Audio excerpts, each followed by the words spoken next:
यस्तो तानाशाही भन्दा बढी तानाशाही फासिजमको तरिकामा अहिलेको सरकार छ।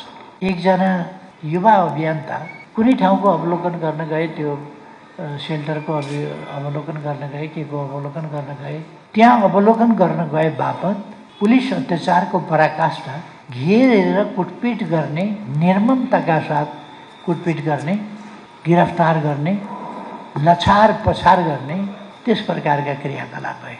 यस्तो हुनु हुँदैन भनेर विराटनगरमा केही युवाहरूले प्रदर्शन गरे। उनीहरूलाई पनि गिरफ्तार गर्ने, लछार पछार गर्ने, उनीहरूलाई पनि शान्तिपूर्ण ढङ्गले असहमति राख्न पनि नपाइने, शान्तिपूर्ण ढङ्गले विरोध जनाउन पनि नपाइने यस्तो तानाशाही भन्दा बढी तानाशाही फासिजमको तरिकामा अहिलेको सरकार छ। अर्काको घरको अगाडि, कार्यालय अगाडि, सञ्चार माध्यमहरूका कार्यालय अगाडि गाडी तेर्स्याएर अवरोध सिर्जना गर्छ।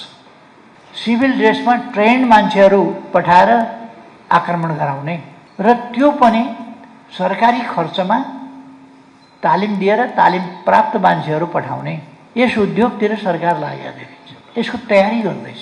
अहिले नै गाडी तेर्स्याएको त देखियो, मान्छेहरूलाई धम्काएको देखिन्छ।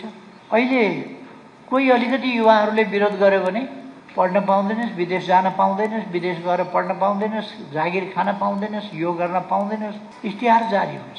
कति बेर कसलाई के हुन्छ भन्न सकिने अवस्था छैन। यस्तो पनि हुन्छ सरकार, यस्तो पनि हुन्छ राज्य, यस्तो पनि हुन्छ समाज।